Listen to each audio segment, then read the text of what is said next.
My name is Pradnesh Satyajit Patil, class 6th. First question. 66°30 उत्तर अक्षरवृत्त म्हणजे काय? Antarctic वृत्ते, विषुववृत्ते, Antarctic वृत्त. कोणते अक्षरवृत्त पृथ्वीला 2 समान भागात विभागते? कर्कवृत्त, मकरवृत्त, विषुववृत्त. आन्सर विषुववृत्त. अंटार्क्टिक वृत्ते व उत्तर ध्रुवाचे कोनीय अंतर किती आहे? 66°30, 90°, 23°30.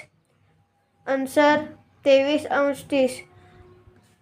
0° मूळ रेखावृत्त व विषुववृत्त कोणत्या ठिकाणी एकमेकांना छेदतात? दक्षिण महासागर, अटलांटिक महासागर, आफ्रिका खंड. आन्सर अंटार्क्टिक महासागर. कोणकोणत्या अक्षरवृत्तापासून सूर्यकिरणे